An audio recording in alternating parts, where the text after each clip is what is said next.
just started to live stream on YouTube, so you're being recorded. Yeah.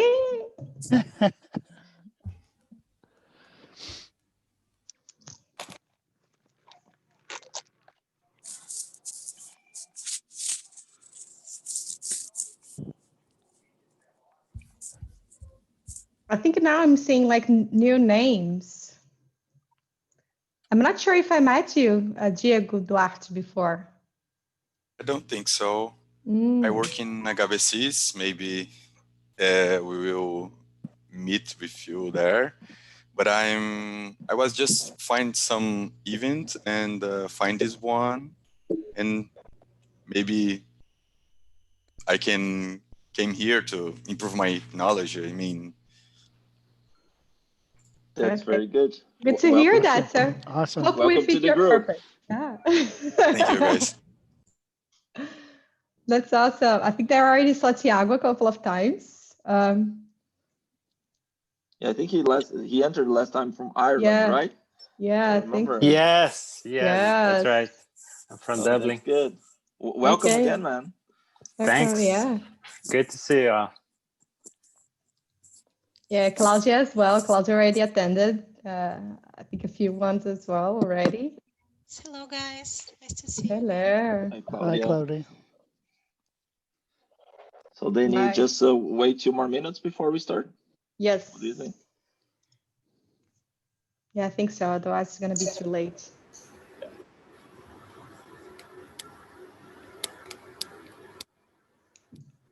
Guy, can you already project the image? I'm sorry. Yes. Just go ahead, Diego. Just to double check, Danny, this is an open event, right? Yes. I mean, anyone can join with us and talk about. Yeah, okay. Thank you. Yes. So let me share my screen then, Danny, and the room is yours. Okay. Let's just wait a couple of seconds and we start. I'm going to start exactly at 05. Now it's 04. So you have 1 minute to grab your beer. Or if it's too late, it's too early for you, Steve, might be a coffee. Yeah, in my case, it's just plain water because I still have a lot of work to do. Danny, I just need to ask you a favor. I just made you co-host. So if there are people in the waiting room, please accept them. Okay, sounds good. Thanks. Can you maybe just make sure that, okay, I can be a co-host, that's fine. I'm gonna share screen anyway. Okay, so let's start then. So welcome everyone. This is the third Agile Beer Global that we have in English. But global, but it doesn't mean that it's the only one in English. Let's talk about it. Could you go to the next slide, please? So before we start, these are a couple of agreements. So be patient with domestic interruptions. We do understand that we might have some family moving around, noises, pets. So let's be patient about this, but at the same time, try to be conscious and make sure that whenever you're not speaking, you're muted. Grab a beer or water or whatever suits you better, and also have snacks nearby you. The idea of the talk is that's gonna be like around a 30-minute talk plus Q&A, and then we're gonna have the lean beer. So make sure that you have something for you to drink and eat as well in the meantime.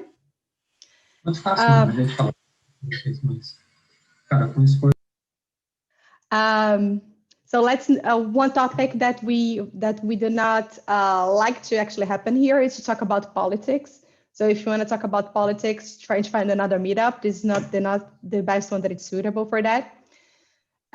We also recommend that cameras and mics should be on if possible, especially during the lean beer that we're going to talk about it after the talk. And we're actually already live in YouTube right now. So if you guys would like to revisit the topic after, revisit the talk afterwards, there's the place that you're gonna find it. But the idea that we also always have while we're using Zoom is that we don't want to be those speakers where we speak and we just gather your inputs via comments. This is not the idea of our meetup itself. We want to make sure that we can actually see your faces and see your reactions while we're having the talk.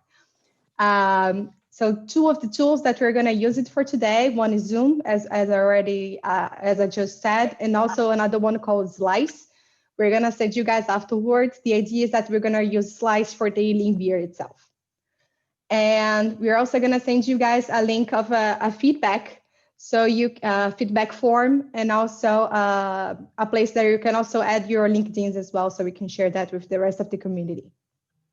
So Guy, if you could already even share with them there in the comments, both the feedback form and also the Mentimeter. The Mentimeter, let me share. So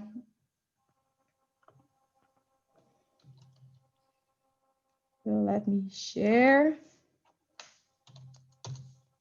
I just sent you guys the Mentimeter, and Guy just sent the fund retro. So the fund retro is for the feedback, and the Mentimeter is just an insight where we can see where are you guys from? Yeah. Where are you guys watching the meetup? So please open the Mentimeter and place where you are. And then if it's okay for you to share your screen, to show the results. Doing that right now. Very nice. Okay.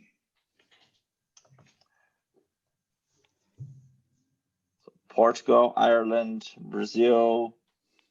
Indiana, Sweden. I think it's the first time. Nice. Nice, nice, nice.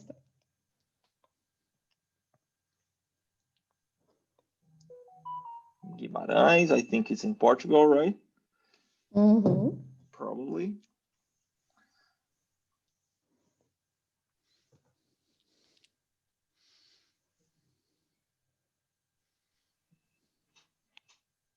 That's nice. Here we have 21 people. We are 28. So let's just wait a little bit more.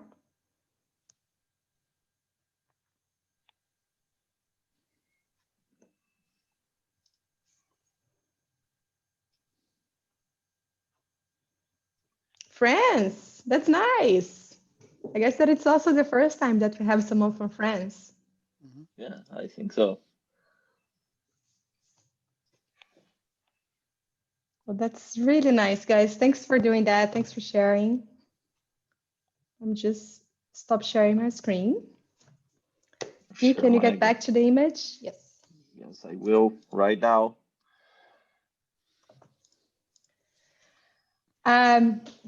So before we go to the talk, let's just go really briefly where we are. So we started in Rio, and currently these are all the places that we have the meetup taking place.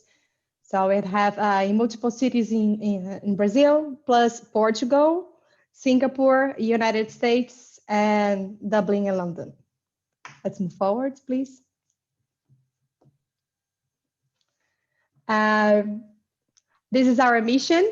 And this is, I think that even this talk that we actually choose on purpose, it's for us to validate if our mission still makes sense to the purpose that you guys are looking for when you guys attend our meetup. So I hope that it's more clear, but just to make sure that you guys also understand our purpose before assessing the survey that we're gonna send you guys. Why are we doing that? Because we do understand that spreading the agile mindset and sharing knowledge and experiences is essential to increase the sense of urgency, the sense of community itself. So how we do that? By promoting meetups with Agilists and enthusiasts. And we do consider ourselves just a bunch of Agilists that want to make a difference, promoting lectures and dynamics with a lot of beer and fun and whatever suits you better as well, if it's not beer. So this is us based on each of the regions. So yeah, just move forward, please. Yes, so move. So it's, I think that it's really nice to show you guys that we don't do this event by ourselves. There are a lot of hands there that actually make it happen. And we're a big family, and we do fight a lot as well. But the idea is that we actually come with something that it's really nice for the community, so you can share anytime. So also, if you'd like to be part of this group as well as organizer, feel free to also reach any of us as well, so we can talk about it. And these are our channels of communication. And yeah, that's it. So now it's you, Chiara. I won't say anything else because now the stage is yours. Thank you, Dani. Nice to meet you guys. My name is Andressa Chiara. You can call me Andy if it's easier. In English, it usually is.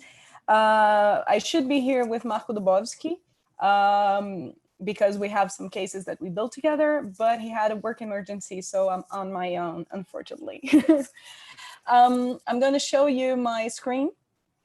And the idea here is to talk a little about fit for purpose, which is a framework, and I'm going to go over it as much as I can. And I hope that you feel free and you're able to ask questions so we can deep dive in the framework if you like, okay? So I'm part of an initiative called Team of Thought, as well as Marco. These are the people that make the initiative happen. And our purpose is to deliver content on agility. So this is why we love collaborating with Agile Beer, because we have similar purposes, and then we try to change the world together. The first thing that I think we should approach is why fit for purpose? Why are we talking about fit for purpose here? And the first thing that, when we talk about fit for purpose, the first thing that comes to mind is that organizations, they tend to believe that being efficient, being more efficient is something that is going to make them successful. And for a long time, that has been true. But as we start working in an exponential world, in a world where startups thrive, maybe efficiency is not enough, right? Because you see a lot of companies, big companies that have been thriving for a long time, getting run over by startups. So what the hell is going on, right? How can a company that is not as efficient and is so small take such a big slice of the market while competing with a company that's big and, in theory, profitable, right? And the thing is, efficiency is great, really. Efficiency is something that we should strive for, but efficiency alone might mean that you're only doing like bad things quicker, right? You might be only delivering things quicker, but you might be delivering a product that is not what solves your customer's problem. It might not fulfill your customer's purpose, and that will be probably the end of your company. Because when that happens, your company, to keep their client base, your company might start dropping the price and start commoditizing the market. And this is a lose-lose situation, because you're going to end up cutting margin, and your service is probably going to lower in quality, and then your customer won't want you anyway. And we've seen scenarios where you had this market that was very well established, and then some player came along doing nothing that was really innovative, but something that fulfilled the purposes that were there already better than their competitors, and they thrived, right? So what we want is, before we talk about efficiency, we should talk about effectiveness. Before we talk about how fast we're delivering something, we should check if what we're delivering actually fulfills our customer's purpose, because this is what will ensure our survival in the market. And this belief is the core belief in which the framework is based. So far, so good? The second thing is that usually purpose is something that is difficult to measure, right? And the fit for purpose framework is very data-driven. So when we talk about the framework, we have 5 different modules with several tools, right? It is a framework, so it's supposed to be used in a modulated way. So if you have this problem to solve, there is this tool, and you don't have to use the whole framework to solve a problem. You can get the tools and use them as you need them.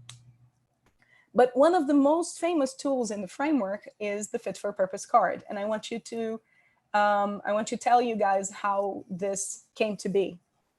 So David Anderson and Alexei Zeglov, they're the creators of the framework, and they were doing consulting for a company, a client of theirs.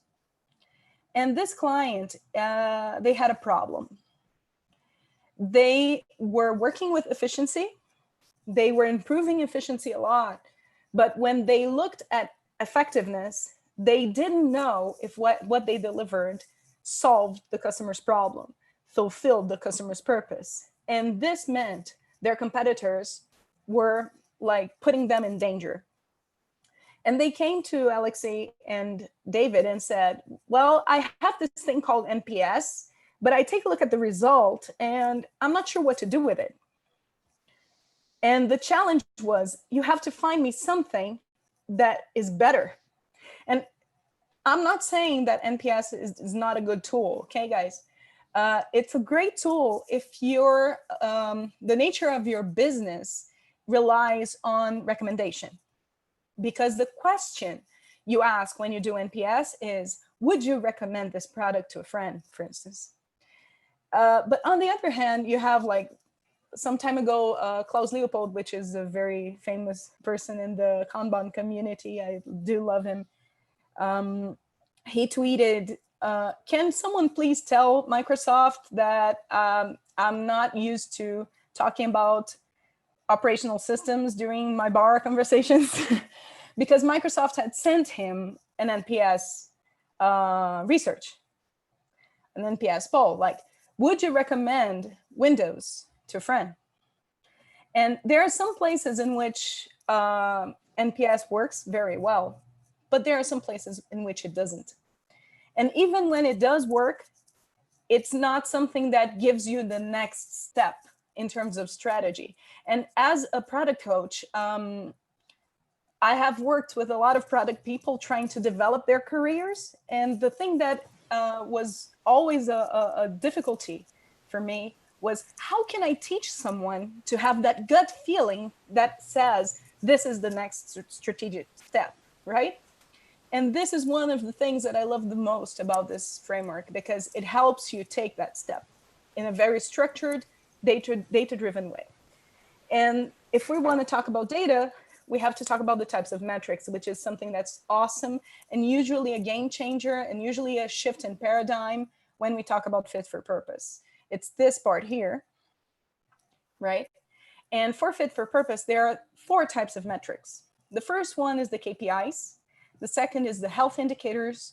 The third is the improvement drivers, and then the vanity metrics.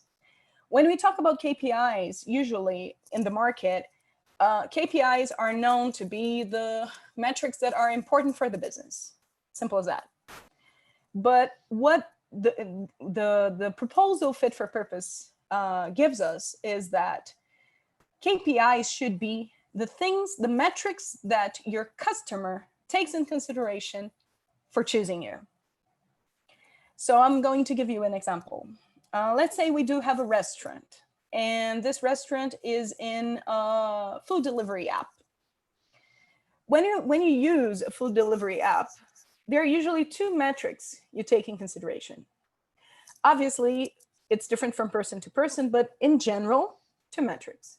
The first one is recommendation, evaluation, right? And the second is delivery time. If you are a restaurant owner inside this app and you're not doing so well, any money you spend to perfect, to improve a metric that's not one of these 2 is probably a money ill spent, right? Because you're going to spend that money and it's not going to produce the results that make people choose you. So this would be a KPI. A KPI is something, as a metric that your customer takes in consideration to choose you. And when we enter a company, usually the first thing we do when we're using fit for purpose is to try and understand what type of metrics they have and that they use to manage the business. And usually there are no KPIs. And this is something very, very concerning about the way we manage companies. Usually the metrics they take in consideration to manage the business, they are health metrics. And health metrics are great. I'm not saying that we should discard them. On the contrary, I'm saying that they're very, very important. But without the KPIs, they're not going to ensure you stay in business. They're just going to make sure you're a good manager. So this is the point. Your revenue, your how much you sold in terms of product, this is something that is very important for you to follow up on. But this is not the thing that's going to keep you in business if your customer is not choosing you anymore. Okay? The third type is the improvement metric. If you guys use OKRs, this is the KR, right? Every KR is an improvement metric, but not every improvement metric is a KR. The idea of an improvement metric is an improvement metric started as a KPI or a health metric, health indicator, and you decided that it needs to be improved. So you have a target and you have a window of time in which this target has to be reached. So this becomes an improvement driver. And last but not least, the vanity metrics. And this is the point where people go like, oh my God, they are forbidden. We shouldn't have vanity metrics, but that's not true. Because vanity metrics, they are addictive, yes. But the idea is that they're here to fulfill an emotional need. So if you have a team, for instance, that's very demotivated, and you have an app that has been downloaded for like 1 million times, 2 million times. If you turn to that team and say, look, we had 2 million downloads. We have the opportunity to change these people's lives. Why don't we do something about this? It's still a vanity metric because for the business, it causes no impact.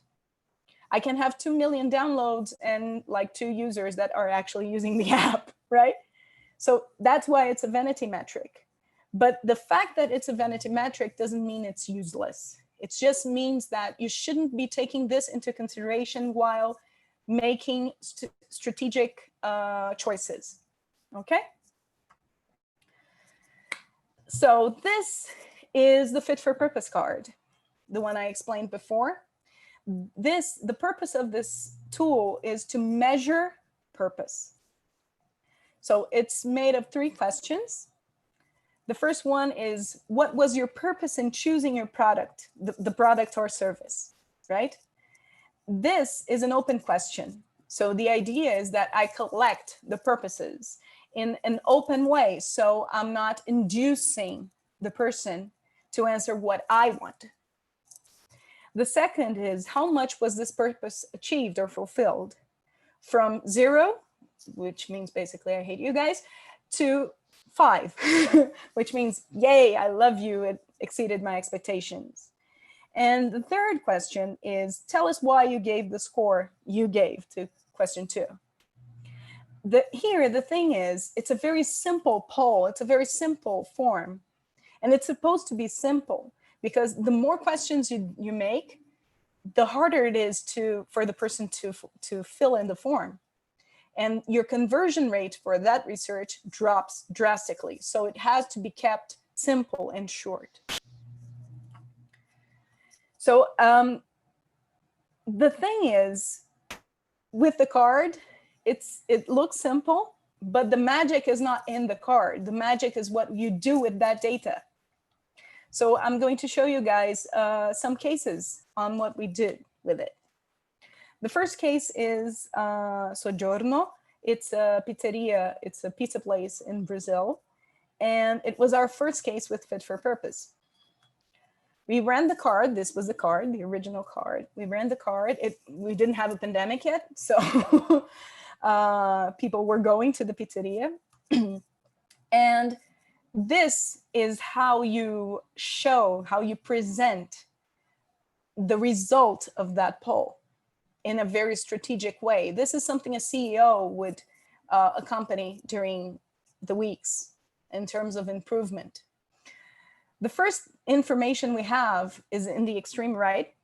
So it's the number of clients who received the card. And here we have the number of clients that filled in the card, right? So this is a conversion rate.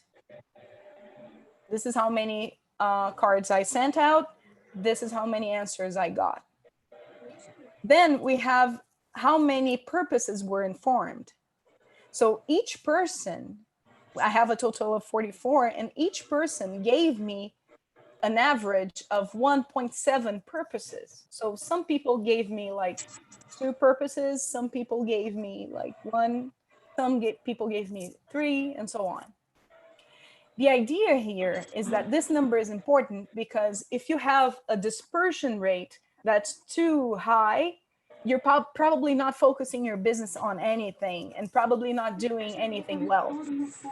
But if you have a purpose rate that's a dispersion rate that's too small, you're probably in danger in terms of a competitor. Because if anyone comes and does whatever you do better than you, you're going to lose your customers. Okay, so this is a number for you to take care of. And then here we have the result of those cards in terms of the second question, how these purposes are fulfilled. And this is a percentage rate. So this is what's negative, 0. This is neutral, 9%. And this is positive, 91%. The thing here is that when you take a look at this, what you realize at first glance is that this pizzeria is loved by its customers, right? Because 91% of the customers that responded, they love it. They are very well served in terms of their purposes. And this question is very important because sometimes when you're answering NPS, you might recommend the product, but maybe it's because you were like, the people that were serving you, they were kind, extra kind, but this is not the reason you came to the pizzeria, let's say. You came for the food and the food was terrible, but the people were nice, so you do recommend. But this means that if for the people that are coming for the food, I'm going to be blind to the fact that they're not well served. So the idea here is that you're fully aware. And if you want to deep dive and understand which are the purposes, the types of purposes that are well fulfilled or not, this is the expanded box score, and it will help you take that into consideration and understand where you have to tune. For instance, food is 100% positive, environment is 88, service is 100, social is 80, but drinks and events, they're 50-50. And this is something that is a lost opportunity if I don't understand it and start working on it to improve it. So this is my favorite tool inside the framework. It's called the segment matrix. And this is where you really get to understand what's the next strategic step. So let's say for each one of these types of purposes, you're going to choose if they are your target in terms of strategy or not. For instance, let's take location. Do you guys that manage the pizza place is attracting people that are your neighbors, that are that are next to you in terms of location? Is that your strategy? And they said no. Then any money, any investment I do to improve that is a waste of my resources, right? This is not my target.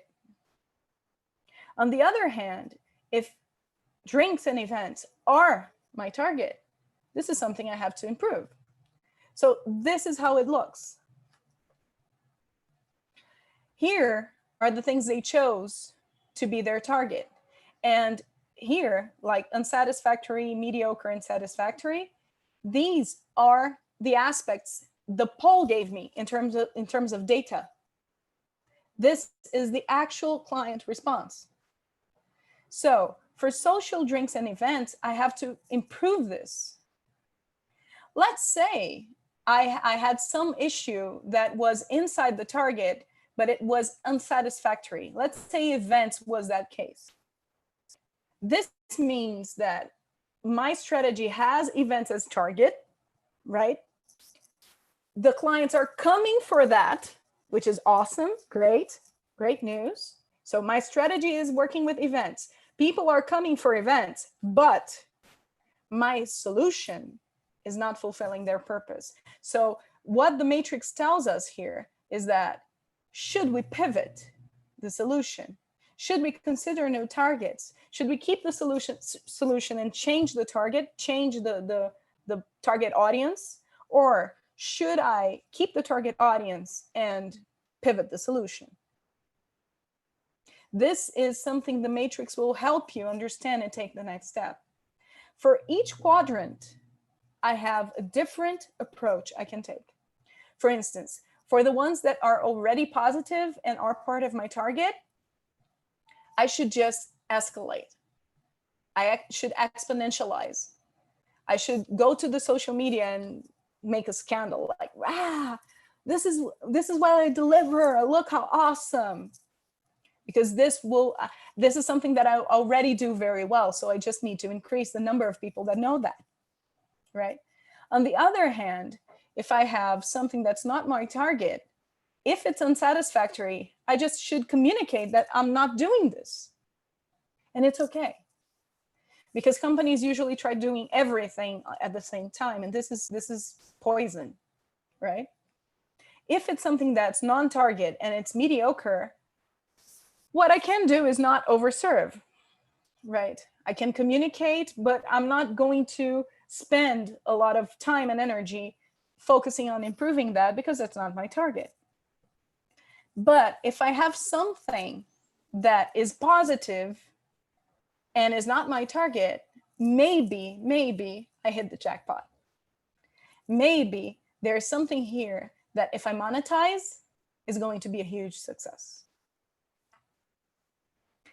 One thing that's very important and that it's not here, it wasn't in the cards, was the part with the desserts. They had a very big menu on desserts, very gourmet experience. And when we got the results from the cards, we asked them, look, nobody mentioned desserts. How is your sales going in desserts? And they said, wow, it's terrible. And we have a lot of waste. And we went like, oh God, you have a lot of waste and what are you doing about it? Oh, we're doing promotions and so on. But the customers are not coming for the dessert. So the thing is, no feedback is feedback. We should test something different, like now. And if it doesn't work, maybe we should just drop the desserts altogether, right? And they were not very pleased to hear that. But they accepted the idea that we should test something different. And then we asked them to, and in Brazil, this is very common. You go to pizza place, you have like the main course pizza, and then you have the dessert pizza, and they didn't. So what we asked them to try and validate was if they started like just the waiter, as they took the empty plates for the main course, if they just suggested, like, we have chocolate pizza and banana pizza, would you like to try? So I'm not going to redo the menu or anything. It's just a quick validation, hypothesis validation. And just by doing that, the revenue with desserts increased in 60%. So this is the kind of results you can get by applying the framework. The second case is from Serasa Experian.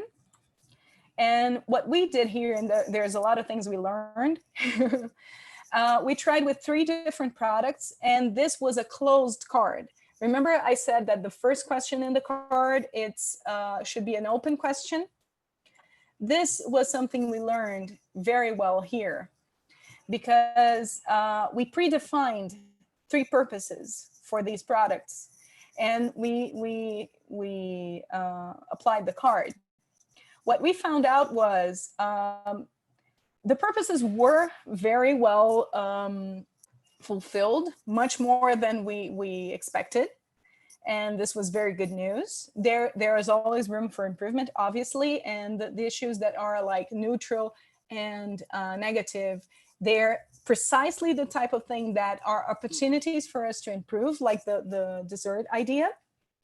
But the thing is, when we closed the number of options in terms of what purposes they had, the problem was we missed the purposes that were not in the list. So this is something that as we apply again, we tend to put it as an open question so that we can understand if there are different purposes, like we know that sometimes our customers use our products for different purposes than we expect, right?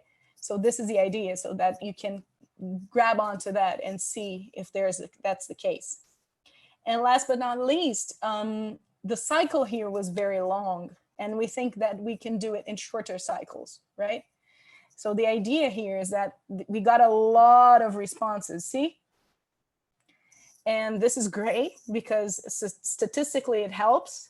It helps us to rely on that information. But on the other hand, it takes too long for us to do the first evaluation and start changing the product and validating hypotheses. Here. Last but not least, the third case is Knowledge 21's case. Here, the thing is, at this point, Knowledge 21, when we ran this card, Knowledge 21's slogan was digital transformation powered by true Agile. And when we ran the card, the only issue that was in target and neutral, the only purpose was digital transformation. And then we went insane. We went like, oh my God, it's the slogan and we can't do this right. We do everything right, but this makes no sense. And then we deep dive to understand the answer to the third question. Why did you answer neutral, right? What's missing? And then we realized that the people that were saying that digital transformation was neutral were the people that believed digital transformation is just something you plug and play, and not a means to an end. Because digital transformation is a path to developing your business. The idea here is to be exponential, to be an exponential organization. Being digital is being an exponential organization. But the people that were answering neutral, they thought digital transformation was just a title. Just, oh, it's something that I switch on and switch off, right? And this was not the public we wanted. So what we did is, well, we need to communicate this better. So we changed our slogan. We changed our stance in the market. And now if you go to Knowledge 21 site, it says business evolution powered by true Agile. And this is the power of fit for purpose. It validates your strategy and goes like, oh, look, you're not doing this right. You're attracting the wrong customer. If you want to attract the right customer, you need to communicate this better. We were talking about the means to an end and not the end result we wanted, the outcome. And this was why we changed our strategy. So the idea here, guys, is that the product has to adapt to its client. And the client is always evolving. They have this bad habit. The market keeps changing and we need to change with it. But the only way we can keep surviving and thriving and evolving in this market is if we understand the purposes that our customers have. Let's take the pandemic, for example. How many of our purposes changed right? And how many companies have truly adapted to these new purposes? So this is the idea. I want to thank you guys. And if you have any questions, I'm here to answer them.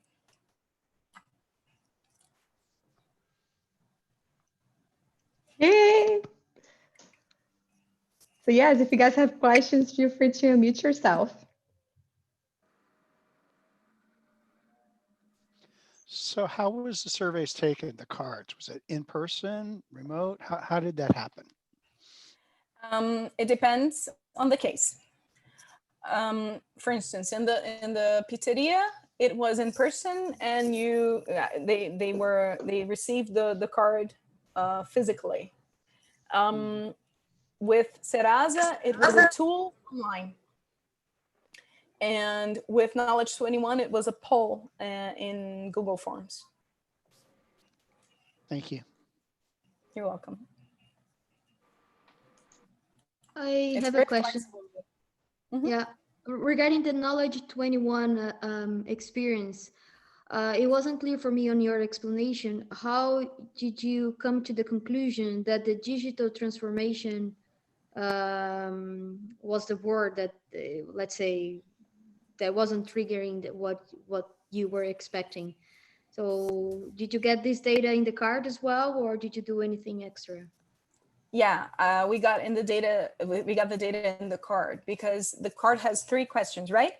The third question is, why did you answer like 3, which is the number for neutral in the second question? And when they explained, by reading the explanation, we went like, oh God, they think it's a plug and play thing, you know? But since we were running the card with the decision makers in the companies, we could have talked to them and deep dived if we needed. It was just that the card had already the information we needed, so it wasn't necessary. But if you feel the need, you can go to that person and deep dive. Thank you. You're welcome.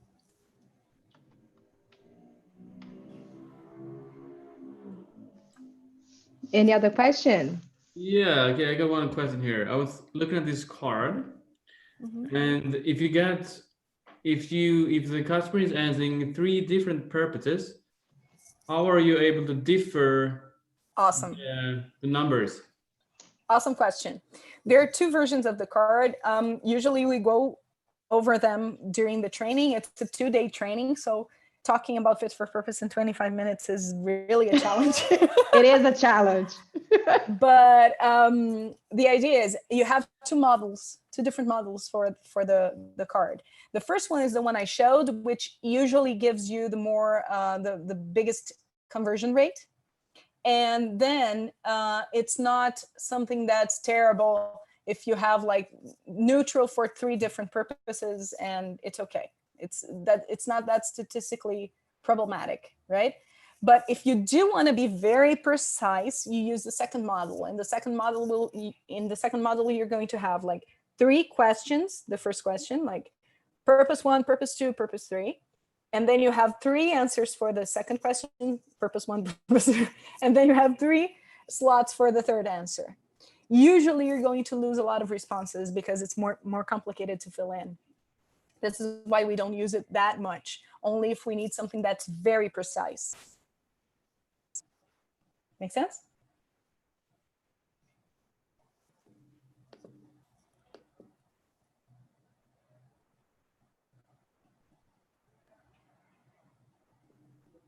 And okay, one more question. Sure. I mean, this is a physical card, right? And I think it's very nice to have a physical card in these days where everything is like digital. And I think people can be pretty sick of that.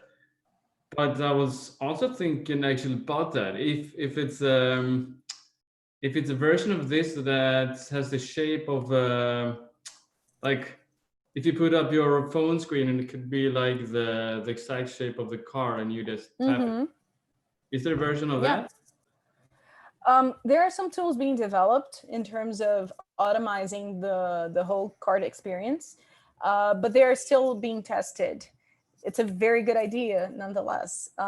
Usually we use a lot of Hotjar and Google Forms and SurveyMonkey to create that experience, so it works. But the thing here is a physical card and an online card are different animals because the behavior of the people that are responding to these cards, it's completely different. So when you do online research, if you have 1% of people responding, you should celebrate. While when you have like, if you're in person and you're asking for a response, a 10% rate is very common. So the thing is, if you understand what type of research you're doing and what is expected in terms of benchmarks, you'll probably do better in terms of the experience. One thing that I get asked a lot is about the statistical relevance of the cards and how many answers should I have and so on. Gunnar is going like, yeah, this was the next question I was going to ask, right? This is something that I get asked a lot. And I don't know if you guys know Alexei Zeglov. He's one of the authors. And he's the guy that knows his statistics. He loves numbers, different from me. And he says that you shouldn't, statistical relevance is important, but for you to get an insight, one card sometimes is enough. So this is the first thing. And the second thing is that you start seeing you start seeing the emergence of patterns with 12 cards. So it's not statistically precise, but with 12 cards, you can see the patterns. And you go like, I see what's going on here, you know? So this is something that you can use. You don't have to have like 1,000 answers to do something with it.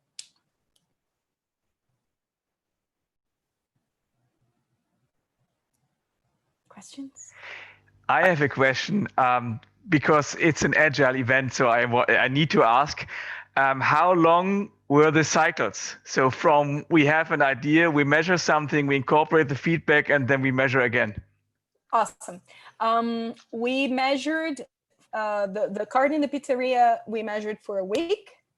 And then like, actually it was like 2 days because we were working, so we couldn't go there. But we went there 2 days, but we measured for a week. And then we went there the next week. We tabulated everything. We went there the next week. And then we started testing the dessert issue. And in 1 week, we got the response we needed to validate it. And the next issue that we wanted to test was the events.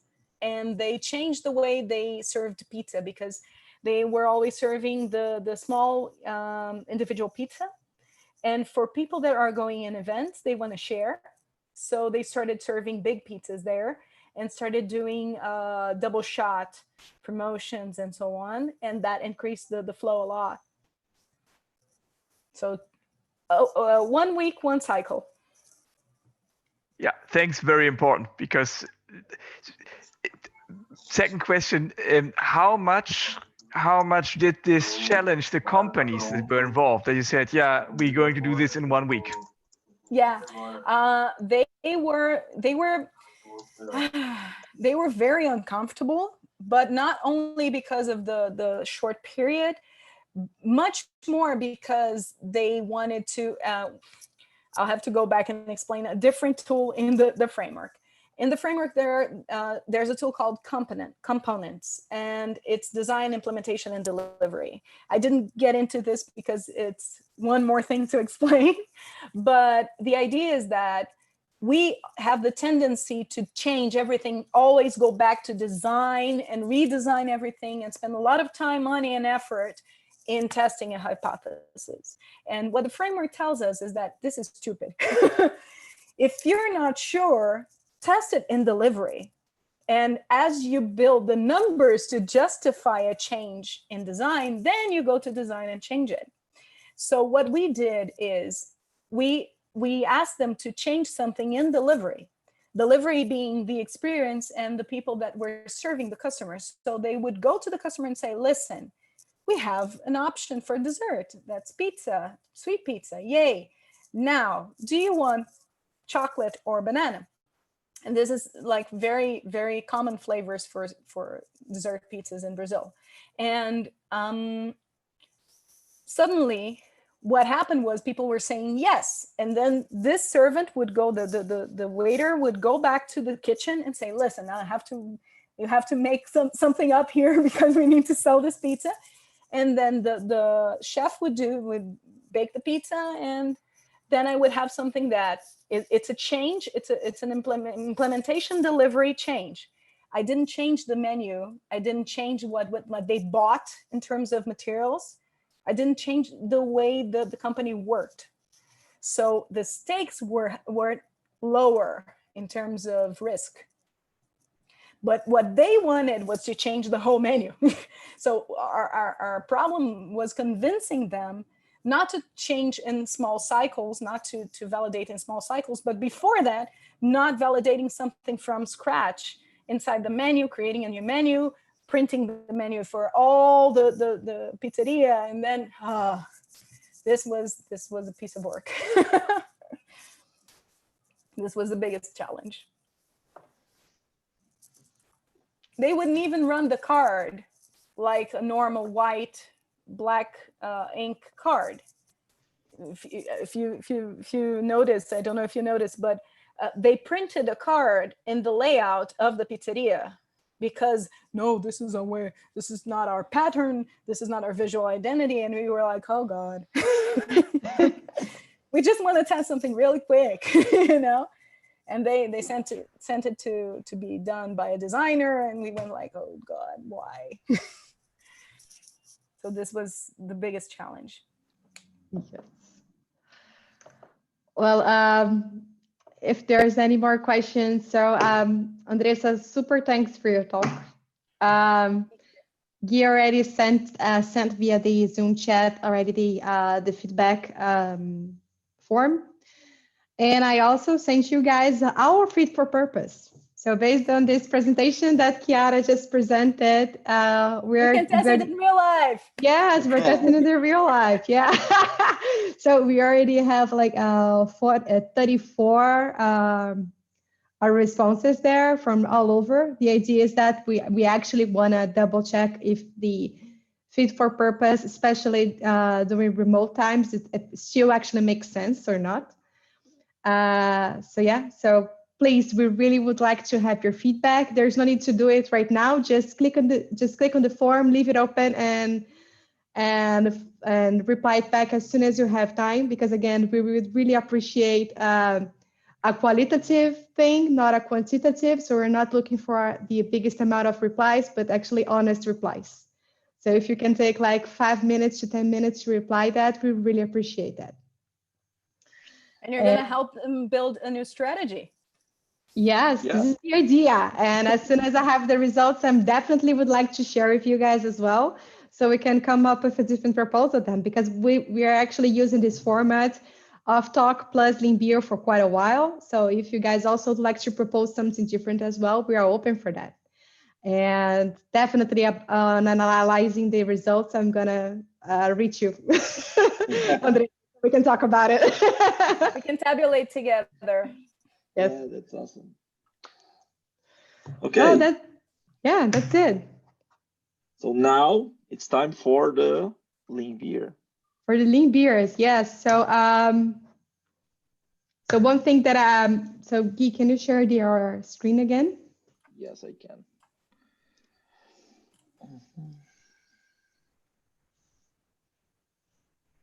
Nice, we're already having some feedback there. So here it is. Okay, thank you. If you guys are not familiar with lean beer itself, the idea is that it's literally the same idea of the lean coffee. We're trying to promote the same experience here virtually as well. So what Guy is gonna do is he's actually gonna break you guys down into breakout rooms here from the Zoom. So we're probably going to divide you guys for like maybe up to 5, 6 people the most in each of the groups. And the idea is that you guys are going to come up with your own backlog of things that you'd like to discuss. So he's also going to send you guys the link of Slido that we're going to use. So each of the rooms have a dedicated board. And we're going to basically have 3 columns there to discuss, discussing, and discussed. So Geek, could you remove this image from, yeah, just go back there. Go back to the image. It was actually showing like some CPU thingy. No, I'm just showing how the board looks like. So Okay, the board looks like you're going to have a to discuss, discussing, and discussed column, and then you can just click here, add the cards, and then after you can vote by just clicking it here, and then prioritize and start your discussion in the subgroup. And according with the number of people that we have in this meeting, I've created 4 breakout groups. But before, Danny, before we break them out, I think it's time to say bye to YouTube. Yeah, okay, so just say bye, and then I have a final message so as well. We're going to close the live stream now for going to the breakout. So thanks everybody that is watching on YouTube. Thank you.